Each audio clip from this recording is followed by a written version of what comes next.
Assalamualaikum warahmatullahi wabarakatuh. Salam sejahtera kepada semua pendengar yang dirahmati Allah sekalian.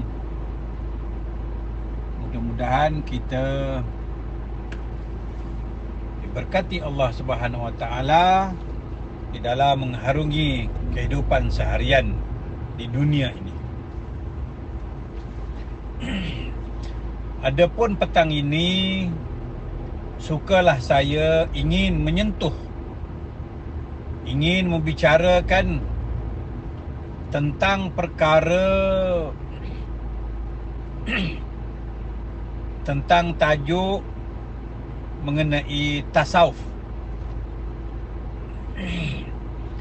Tajuk ilmu tasawuf.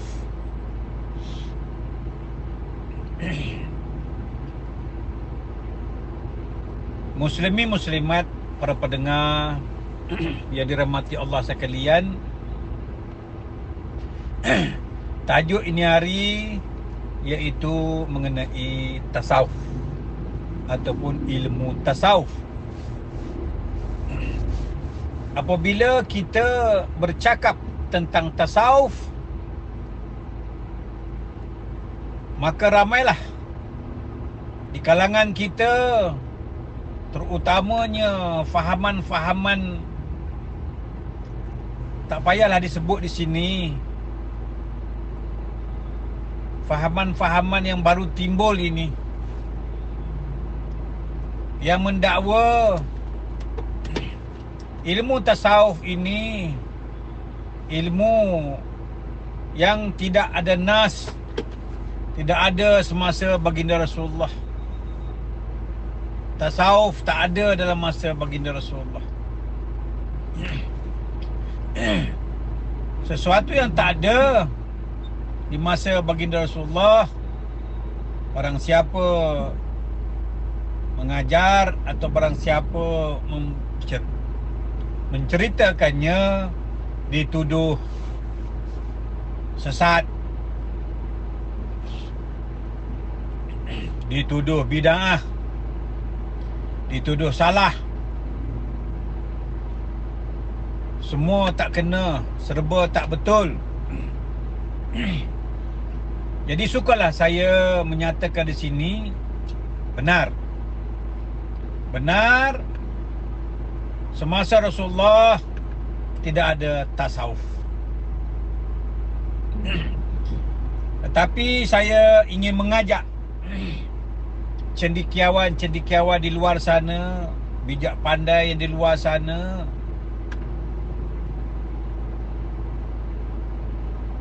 ingin mengajak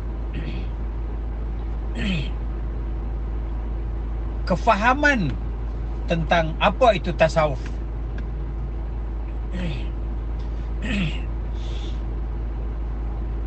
Mungkin tasawuf ini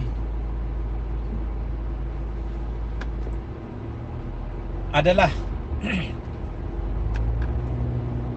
bahasanya yang membawa pengertian apa itu ilmu tasawuf. Artinya ilmu mendalami bahasa hati. Tasawuf ini ilmu hati.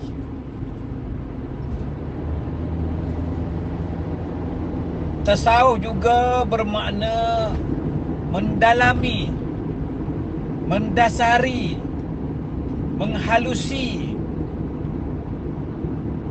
Tasawuf artinya menghalusi, mendalami, mendasari. Mendasari apa? Mendalami apa? Iaitu mendasari hati, mendalami hati, menyelami hati. Tasawuf ini dia hanya membicarakan tentang hati, membicarakan tentang hati. Ini yang dikatakan tasawuf. membicarakan yang dalam, bukan membicarakan yang zahir, yang luaran, bukan membicarakan tentang kulit. Tasawuf artinya ilmu yang membicarakan soal dalaman, iaitu soal hati. Adapun fiqh, dia membicarakan tentang luaran, tentang kulit, tentang jasad, tentang tubuh, tentang anggota. Adapun tasawuf membicarakan tentang hati. Ini yang dikatakan tasawuf. Jadi persoalannya di sini, apakah zaman Rasulullah dulu tidak ada yang membicarakan tentang hati? Apakah zaman Rasulullah dulu tidak ada membicarakan tentang hati?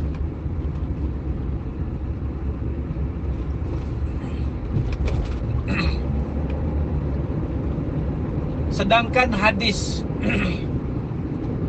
sedangkan Quran ada menyebut iza salaha jasadul kulluh wa iza falaha jasadul kulluh. Apa itu?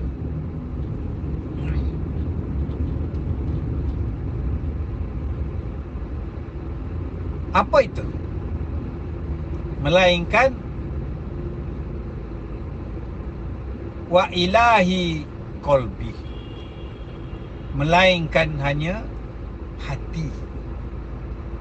Di dalam jasad anak Adam ada satu bahagian, ada satu tempat, ada satu ketul. Jikalau baik tempat itu, baiklah keseluruhannya. Jikalau buruk tempat itu, buruklah keseluruhannya, iaitu kolbi, iaitu hati.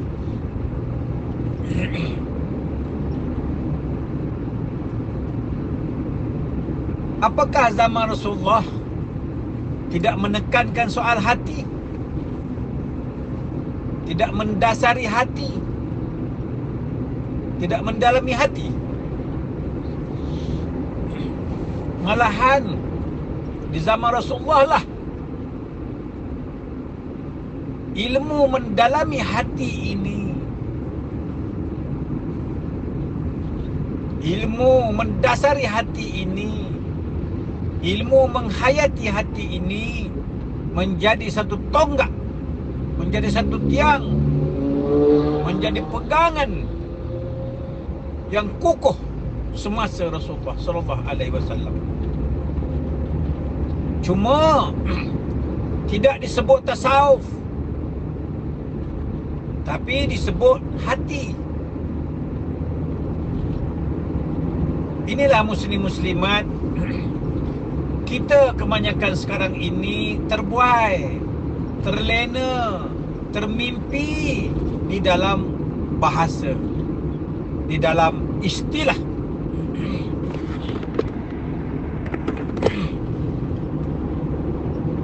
Apabila sebut tasawuf di zaman Rasulullah, tak ada. Benar, tasawuf tak ada.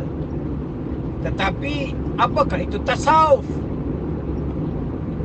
Tasawuf itu sesuatu yang halus, sesuatu yang halus. Jikalau orang tak faham istilah bahasa, maka mereka mengatakan di zaman Rasulullah tak ada tasawuf. Memang tak ada tasawuf. Sebutan bahasa tasawuf tak ada. Bahasa Kelantan semasa itu mungkin tak ada di negeri Arab. Jadi logatnya berbeza, berlainan. Zaman Rasulullah mereka tak sebut tasawuf.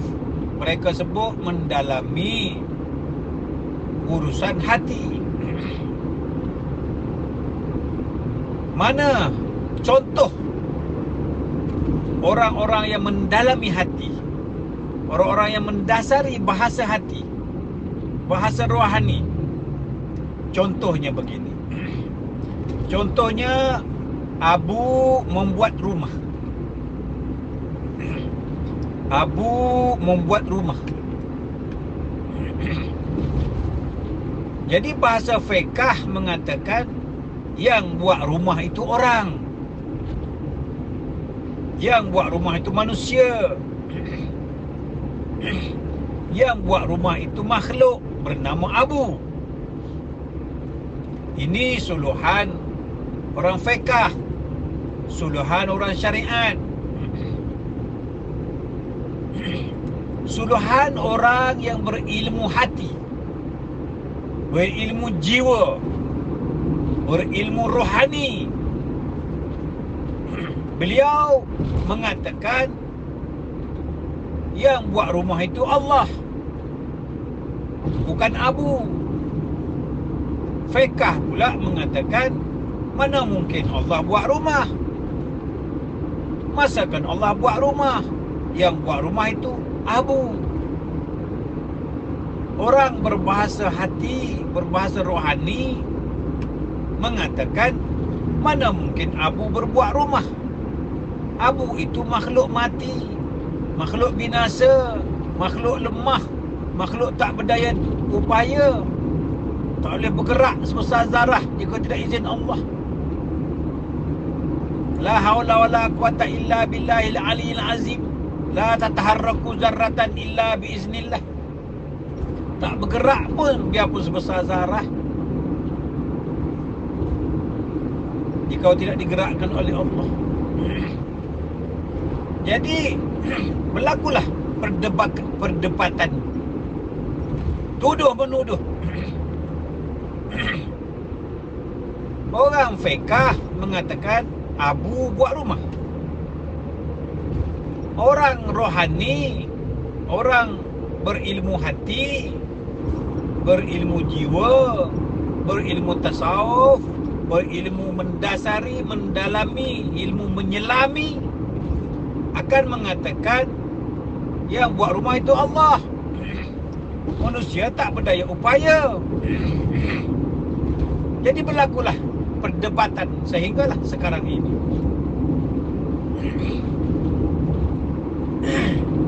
Bahasa orang fiqh, dia nampak yang buat rumah itu Abu. Abu buat rumah,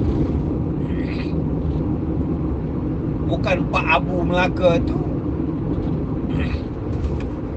Pak Abu Melaka dah tak buat rumah, rumah dia dah banyak. Ini Abu, Abu buat rumah. Orang tasawuf berkatakan Allah buat rumah. Jadi masing-masing ada hujah. Orang fiqh mengatakan mana mungkin Allah buat rumah? Kenapa Allah tak buat rumah? Allah tidak mengambil faedah kata makhluk sehingga nak buat rumah. Orang berilmu tasawuf, ilmu halus mengatakan Allah buat rumah. Jadi salah menyalahlah di antara satu sama lain. Kita tinggal dulu bab ini, kita pergi kepada tafsiran tasawuf. Tak ada di zaman Rasulullah. Ya benar, tak ada bahasanya. Seumpama bahasa Kelantan tak mungkin sampai di Arab semasa itu. Tak adalah sebut perkataan Kelantan. Seumpama makan, Kelantan kata make, Terengganu kata makang, bahasa Malaysia kata makan, Jawa kata dahar, Monggo dahar. Kalau bahasa kasar katakan menterdarah. Sedangkan benda itu memberi pengertian yang satu.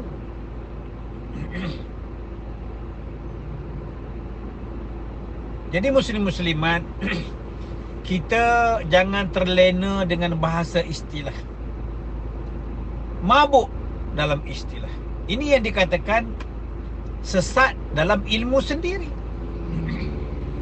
Sesat dalam ilmu sendiri, tapi nampak sesatnya orang. Sesat sendiri tak nampak. Inilah kebanyakan kita. Asal saja ceramah, sesat, salah. Sedangkan yang sesat salah tu ilmu mereka sendiri. Tidak faham akan bahasa-bahasa rohani, bahasa hati. Jadi benarlah masa zaman Rasulullah tak ada tasawuf. Begitu juga ini ulama-ulama yang diharamkan oleh Majlis Fatwa Ahli Sunnah wal Jamaah mengatakan awaluddin ma'rifatullah, awal beragama mengenal Allah tak ada. Hadis dhaif. Awal agama mengenal Allah, dia kata hadis dhaif.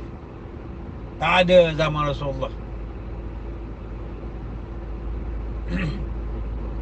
Jadi semasa Rasulullah di kota Mekah selama 13 tahun, dia ajar apa?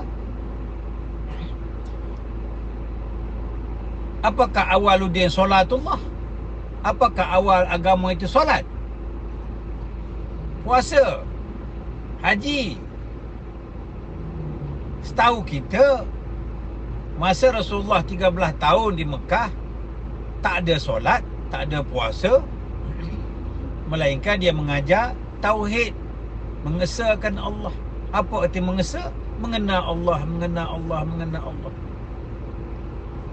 Dalam bahasa Arab mengata makrifat. Dalam bahasa Melayu kata mengenal. Apakah Rasulullah tak mengajar mengenal Allah?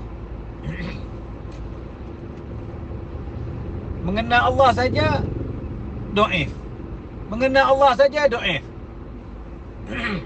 Jikalau awal agama tak boleh mengenal Allah, apakah awal agama itu mengenal setan, mengenal hantu, mengenal jembalang? Sudah tentu bermulanya kita beragama itu dengan mengenal Allah Subhanahu wa taala. Apakah Rasulullah tak mengajar mengenal Allah? Mula-mula berdakwah Rasulullah cakap apa? Mari kita mengenal iblis. Tak boleh kita mengenal Allah, dhaif. Inilah yang membelenggu orang-orang daripada memahami ilmu tasawuf, membelenggu orang-orang makrifat, difitnah, diputar belit oleh mereka-mereka yang tak mengaji ilmu hakikat makrifat. Abu buat rumah, Allah buat rumah, salah.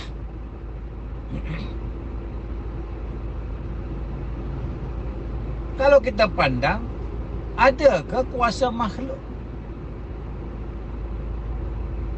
Sudah tentu makhluk tak ada kuasa.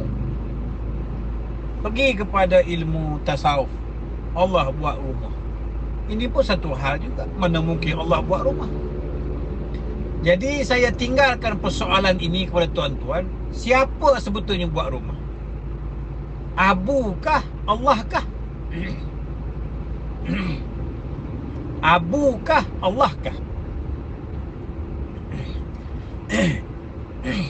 Kita ambillah contoh baju. Baju itu cantik. Orang fiqh, orang syariat, orang mengaji nahu, dia kata cantik tu baju. Adapun orang berilmu hati, berilmu tasawuf, berilmu mendalami, dia mengatakan yang cantik itu kapas. Yang cantik itu kapas. Oi, salah. Mana ada kapas cantik? kapas putih je. Tak ada collar, tak ada poket, tak ada butang, tak ada lengang. Kapas. Mana ada cantik kapas? Salah. Yang cantik itu baju. Bawa perang sama sendiri. Salah, kapas cantik. Yang cantik itu baju. Jadi kita nak duduk di mana? Antara cantik kapas kah? Cantik baju kah?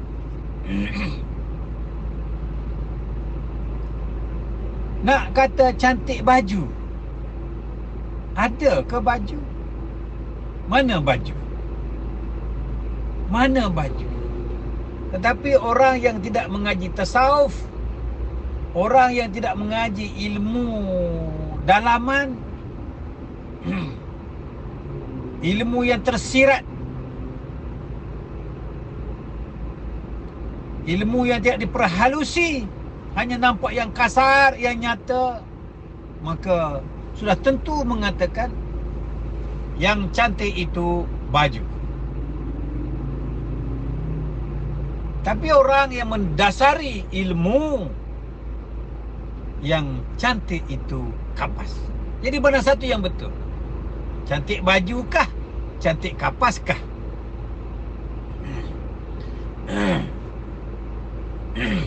Jadi muslim-muslimat, para pendengar yang budiman sekalian,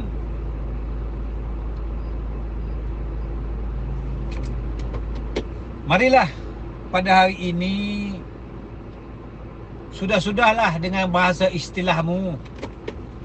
Mentang-mentang pergi mengaji Arab, bawa balik mengajar nahu, mengajar istilah, mengajar bunyi. Bunyinya sedap,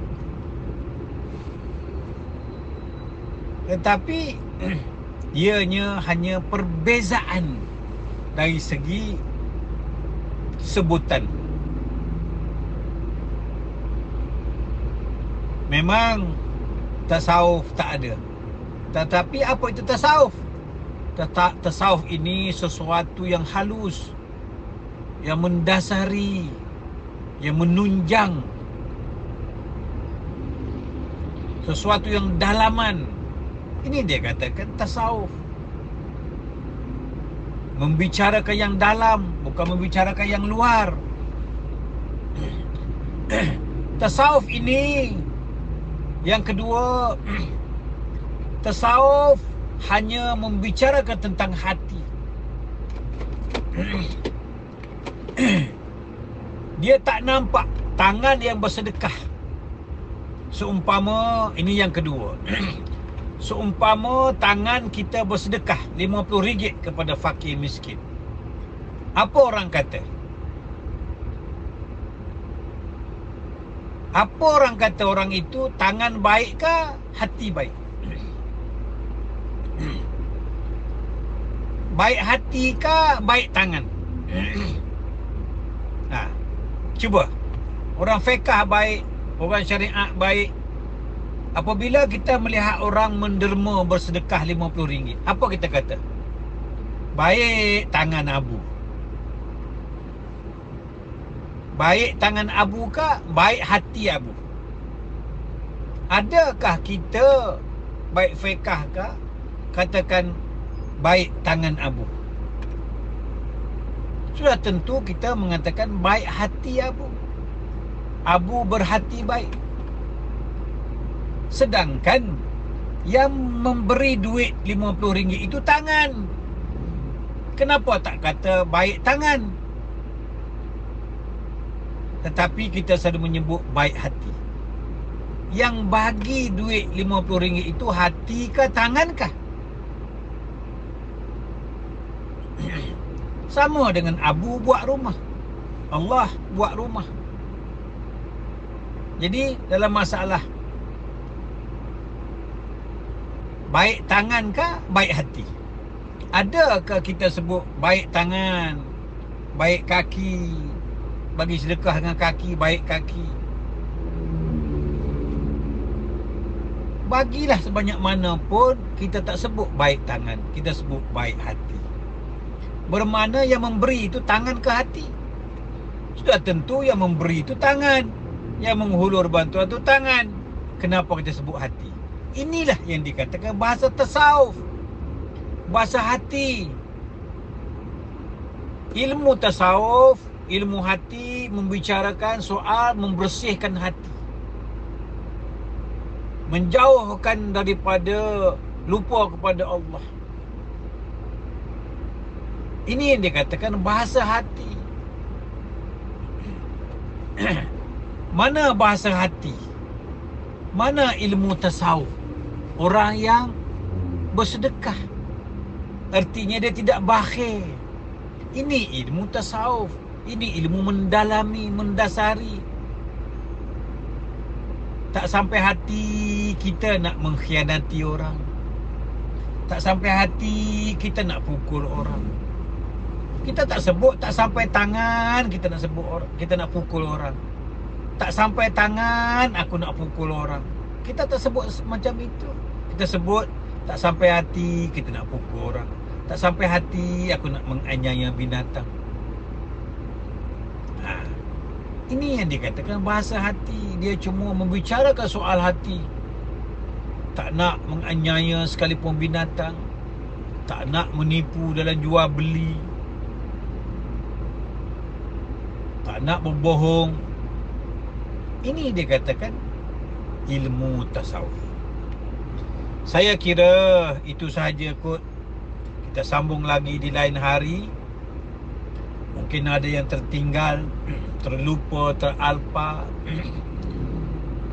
Ya, benda ceramah ini bukan benda yang dirancang, bukan benda yang ditulis, bukan benda yang ditengok kertas, melainkan apa yang terlintas di hati, di akal fikiran. Itulah yang kita sebut, yang kita lafaz, yang kita kalamkan. Jadi mungkin ada yang tertinggal, kita akan ulas balik. Itu saja muslimin muslimat untuk oleh-oleh petang ini mengenai tuduhan tasawuf itu tidak ada zaman Rasulullah. Ya, zaman Rasulullah orang banyak derma. Zaman Rasulullah orang banyak ikhlas. Zaman Rasulullah orang banyak sabar, banyak tawakal. Inilah bahasa hati. Bahasa yang tak nampak. Inilah tasawuf. Inilah tasawuf.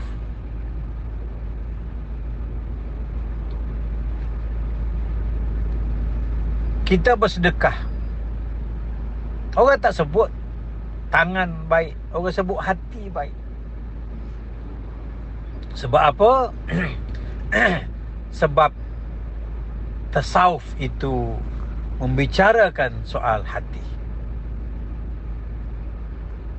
Itu saja. Wabillahi taufiq wa hidayah. Wassalamualaikum warahmatullahi wabarakatuh.